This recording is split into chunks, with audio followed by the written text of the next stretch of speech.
China communist party socialist వ్యవస్థను ప్రపంచానికి ఆదర్శంగా నిలిచిందన్నారు సిపిఎం రాష్ట్ర కార్యదర్శి జాన్ వెస్లీ. కేరళలో కమ్యూనిస్టు ప్రభుత్వం పేదరిక నిర్మూలనలో విజయం సాధించిందని చెప్పారు. అక్టోబర్ విప్లవం, దోపిడీ, పీడన లేని సమాజం సాధ్యమని ప్రపంచానికి చూపిందన్నారు సిపిఎం కేంద్ర కమిటీ సభ్యులు తమ్మినేని వీరభద్రం. హైదరాబాద్ ఆర్టీసీ క్రాస్ రోడ్స్లోని ఎంబీ భవన్లో అక్టోబర్ విప్లవం, విశిష్టత అంశంపై నిర్వహించిన సెమినార్లో పాల్గొన్నారు నేతలు. కేంద్రంలోని బీజేపీ మతాన్ని పాలనలోకి తెస్తోందని విమర్శించారు.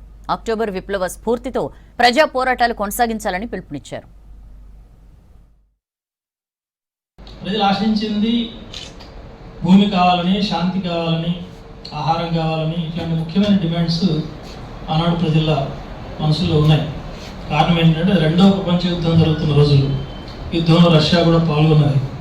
ఆ యుద్ధంలో చాలా భారీ నష్టాలు జరిగినాయి. ప్రజలు ప్రాణ నష్టాలతో పాటు ఆస్తి నష్టాలు, ఇంకా అనేక రకాల ఈతి బాధలు ప్రజలు ఎదుర్కొన్నారు.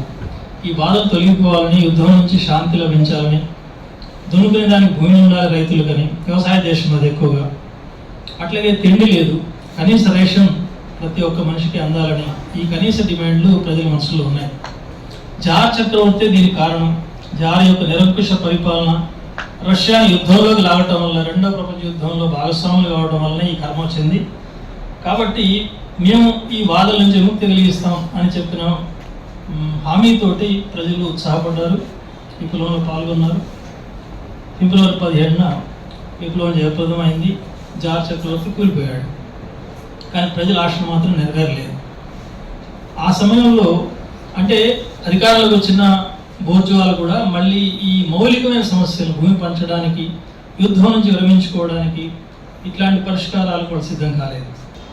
దోపిడీ వర్గాల పాలనే వివిధ రూపాల్లో కొనసాగుతున్నప్పుడు వాటికి భిన్నమైనటువంటి సిద్ధాంతాన్ని మార్క్స్ ఎంగెల్స్ రూపొందించిన సిద్ధాంతాన్ని ఆచరణలో రష్యాలో విజయవంతమైనటువంటి కాబట్టి అది ప్రపంచంలోనే ఒక ప్రత్యేకమైనటువంటి అంశంగా ఉంది. అది జర్మనీలో సాధ్యమవుతుందని చెప్పి మార్క్స్ అనుకున్నాడు, లెనిన్ కూడా ఆశించాడు. జర్మనీలో విజయవంతం అవుతే ఆ తర్వాత రష్యాకు సహకారం వస్తుంది, అక్కడ పార్టీ నుంచి అని అనుకున్నాడు.